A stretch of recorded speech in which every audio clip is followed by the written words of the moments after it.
UPPSC nursing 2026 aspirant, अगर आप इस साल ये सोच रहे हो कि इस साल कट ऑफ हाई जाने वाली है या सिलेक्शन मुश्किल लग रहा है, तो ये वीडियो आपके लिए बहुत इंपॉर्टेंट होने वाली है।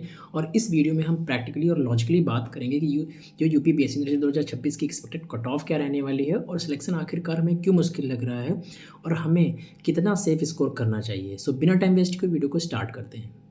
पहले हम लोग कंपटीशन का ओवरव्यू देख लेते हैं कि एवरी ईयर में कंपटीशन का ओवरव्यू कैसा रहता है ना। सबसे पहले मैं बात करूँ, जो नंबर ऑफ कैंडिडेट हैं वो हमेशा हर साल बढ़ते हैं। आपको पता है कि बहुत सारे बच्चे होते हैं हमारी और आपकी तरह, जो हर साल कैंडिडेट बढ़ते ही जा रहे हैं, फॉर्म फिल करते हैं। एक्चुअल रियल में वो तैयारी नहीं करते, सिर्फ फॉर्म फिल करते हैं, कंपटीशन बढ़ाते हैं इससे ना। इसी नंबर ऑफ कैंडिडेट को देखते हुए गवर्नमेंट की सीट भी हर साल बढ़ती रहती है, लेकिन एक्चुअल में जो सीट बढ़ती है वो उन लोगों के लिए है जो बहुत अच्छी तैयारी करते हैं ना। प्राइवेट कॉलेज जो होते हैं वो मेरिट बेस पे एडमिशन दिलाते हैं, ये तो बहुत बड़ी बात है ना। नो, अब हमको इस साल पे फोकस क्या करना चाहिए कि 2026 का कंपटीशन है वो हाई रहने वाला है, क्योंकि इस साल नंबर ऑफ कैंडिडेट बहुत बढ़ रहे हैं, नंबर ऑफ सीटें भी बढ़ी हैं। इवन अगर हम लोग देखें तो जो इस साल का जो कंपटीशन है वो थोड़ा इंटेंस रहने वाला है, और डरने की कोई बात नहीं। अगर आप अच्छे से तैयारी करेंगे तो इस साल भी आप गवर्नमेंट कॉलेज में पहुंच जाएंगे।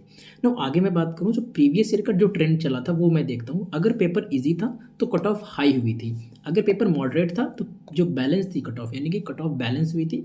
अगर पेपर टफ था तो थोड़ी रिलीफ मिली थी। हमारे हिसाब से पेपर टफ होना चाहिए, तब जो कट ऑफ होती है वो सही रहती है। और पेपर उनके लिए बना होता है जो अच्छे से तैयारी करते हैं, उनके लिए नहीं। एक्चुअल में पेपर उनके लिए नहीं बना होता जो ईजिली और ऐसे तैयारी करते रहते हैं रैंडम, उनके लिए पेपर नहीं बनता। पेपर उनके लिए बनाया जाना चाहिए जो बहुत दिमाग से शार्प होते हैं, क्योंकि मेडिकल जो प्रोफेशन होता है बहुत शार्प व्यक्तियों के लिए है और बहुत शार्प लोगों के लिए है। सबके लिए मेडिकल प्रोफेशन नहीं है, इसमें बहुत ज़्यादा डेडिकेशन और बहुत ज़्यादा डिसिप्लिन की ज़रूरत होती है। रातों की नींद उड़ानी पड़ती है, तब जाके आप सिलेक्शन पाते हैं और तब जाके गवर्नमेंट कॉलेज में पहुंच पाते हैं। नो, मैं आगे बात करूँ तो but you are average preparing student. अगर आप एवरेज हैं, एवरेज का मतलब अगर आप ऐसी तैयारी रैंडम करते हैं तो you will struggle in tough, easy, moderate. तो फिर आप हमेशा टफ पेपर है या इजी पेपर है या मॉडरेट पेपर है, उससे आप स्ट्रगल करेंगे हर साल अगर आप एवरेज हैं। देखो, हर एक एवरेज होता है, लेकिन एवरेज से अल्ट्रा बनने के लिए आपको बस एक चीज़ की ज़रूरत है, वो है हार्ड वर्क। अगर आप हार्ड वर्क अच्छे से करेंगे, that's why you will become a ultra student, है ना।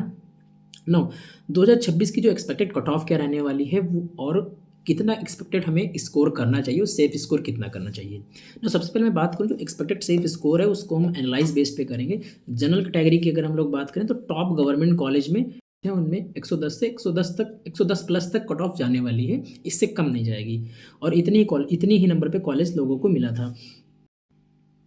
प्राइवेट प्लस मिड लेवल अगर कॉलेज में देखें तो 65 से 80 नंबर पे कॉलेज मिला था जो जनरल कैटेगरी के लोग थे। ओबीसी कैटेगरी की बात करें तो 95 से 110 तक जो है उनको कॉलेज प्रोवाइड किया गया था। एसटी और एससी कैटेगरी की बात करें तो 90 से 105 प्लस नंबर पे अगर ला रहे थे तो उनको मेडिकल कॉलेज प्रोवाइड किया गया था। तो ईडब्ल्यूएस की कैटेगरी अगर आप एप्लीकेबल हैं तो जनरल के आसपास ही अपना एक्सपेक्ट करें, क्योंकि जनरल के आसपास ही आपका स्कोर रहना चाहिए, तब जाके आप ईडब्ल्यूएस कैटेगरी में अच्छे से कॉलेज पा सकते हैं। You are really qualifying marks, अगर आप क्वालिफाइंग मार्क्स को रिले कर रहे हैं तो सिलेक्शन आपका मुश्किल हो जाता है, क्योंकि ऐसा लगता है जैसे कि आप क्वालिफाइंग मार्क मतलब ये कि मैं बस इतने नंबर ले आऊँ तो मेरा सिलेक्शन हो जाएगा। तो इससे आपको कुछ नहीं होता। टारगेट, अगर आप अपना टारगेट करना चाहते हो तो सेफ स्कोर से, यानी कि 10 से 5 नंबर बफर करके ही चले, है ना।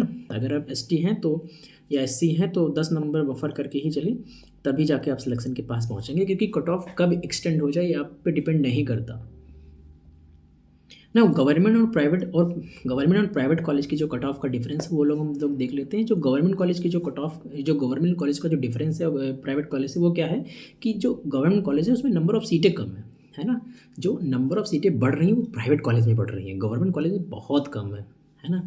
डिमांड भी बहुत ज़्यादा है और कट ऑफ जो है वो हाई है, इसीलिए फीस भी कम है। यानी कि जो गवर्नमेंट कॉलेज है उनकी कट ऑफ भी ज़्यादा रहती है, इसीलिए उनकी फ़ीस भी कम है ना। सिलेक्शन जो रेशियो 5% रेशियो है, ज़्यादा सिलेक्शन नहीं होता, क्योंकि गवर्नमेंट कॉलेज का जो दरवाज़ा होता है वो सबके लिए नहीं खुलता, वो उनके लिए खुलता है जो हार्ड वर्किंग प्रिपेयरिंग स्टूडेंट है ना। प्राइवेट कॉलेज में अगर हम लोग देखें तो नंबर ऑफ सीटें कंपेरेटिवली ज़्यादा हैं, बहुत ज़्यादा है, क्योंकि उनको क्या चाहिए, उनको सिर्फ फीस चाहिए, फीस से मतलब है। इसीलिए देखा होगा कि जो प्राइवेट कॉलेज होते हैं उसमें फ़ीस बहुत होती है।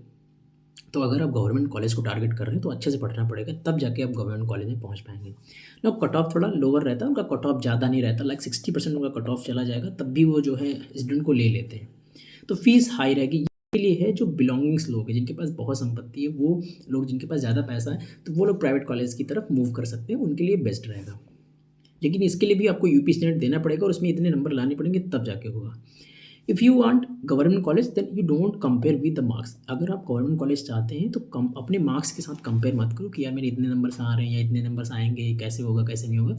वो सिर्फ अपने हार्डवर्क पे डिपेंड कर तुम्हारे हार्डवर्क पे डिपेंड करता है और उस पर आप छोड़ दें, बाकी तो सब यहाँ पे होके रहेगा। लाइक बहुत लोग कह रहे हैं कि यार मुझे सिलेक्शन हमको मुश्किल लग रहा है, यार सिलेक्शन कैसे होगा कैसे नहीं होगा। तो देखो, सिलेक्शन मुश्किल तब लगता है जब आप कुछ अपने अंदर रीज़न फाइंड कर लें पहले। अगर रीज़न है तभी सिलेक्शन मुश्किल लगेगा। रीज़न क्या है? जैसे कि आपकी प्रॉपर स्ट्रैटेजी नहीं है और आप प्रॉपर एमसीक्यू प्रैक्टिस कम करते हैं, मॉक टेस्ट नहीं लगाते हैं, मोटिवेशन की कमी है, तो आप हमेशा जो सिलेक्शन का जो रास्ता होता है वो आपको टफ लगने लगता है, इसलिए क्योंकि आपको ये अंदाज़ा नहीं होता कि हमको कैसे क्या पढ़ना है। अगर आप ड्रॉपर हैं तो मेरी स्ट्रैटेजी वाली वीडियो आप देख लें, उससे आपको अंदाज़ा हो जाएगा कि कैसे क्या पढ़ना है ना। ड्रॉपर तो अब होंगे क्योंकि बहुत सारे ड्रॉपर लोग हैं, ड्रॉपर की संख्या ज़्यादा है। जैसे कि 12th के बाद 3-4 साल तक वो तैयारी करते रहते बीएससी नर्सिंग की, तो ड्रॉपर की संख्या ज़्यादा है। तो अगर आप स्ट्रैटेजी वाली वीडियो देखना चाहते हो, ड्रॉपर वाली देख सकते हैं, उससे सारा क्लियर हो जाएगा कि कैसे क्या तैयारी करनी है, कैसे क्या नहीं करनी है। नो, आगे मैं बात करूँ, अगर इन सब चीज़ों से आपको दूर होना है और इन चीज़ों को आपको कम करना है, then follow safe selection strategy. वो क्या रहने वाली है? पीसीबी यानी जो फिजिक्स केमिस्ट्री एंड बायो है उसकी एनसीईआरटी प्रायोरिटी, यानी कि एनसीईआरटी पे फोकस करो, एनसीईआरटी के क्वेश्चंस लगाओ, NCERT word to word follow करो, जो एनसीईआरटी की लाइन बाय लाइन क्वेश्चंस होते हैं वो फॉलो करो ना। नर्सिंग एप्टीट्यूड और इंग्लिश डेली आप पढ़ना है, क्योंकि अब वो समय है जो आपको सारे सब्जेक्ट पढ़ने हैं इक्विलेंट। किसी सब्जेक्ट को ज़्यादा नहीं टाइम देंगे, किसी सब्जेक्ट को कम टाइम नहीं देंगे, इससे आपका ही नुकसान होगा। वीकली मॉक टेस्ट लगाएंगे, तब जाके आप 110 प्लस स्कोर कर पाएंगे। आप 110 प्लस स्कोर कर सकते हैं ईजिली अगर आप ये स्ट्रेटजी को फॉलो करते हैं। इवन मेरी अगर ड्रॉपर बताई हुई स्ट्रेटजी आप फॉलो करेंगे, दैट्स पक्का आप जो है 110 प्लस स्कोर करेंगे, क्योंकि हर वो बच्चा स्ट्रगल कर रहा है जो बहुत लंबे समय से तैयारी कर रहा है। इवन उसको स्ट्रेटजी नहीं सही से पता, ना सही से पढ़ना पता है, सही से रिसोर्सेज का यूज़ करना नहीं पता।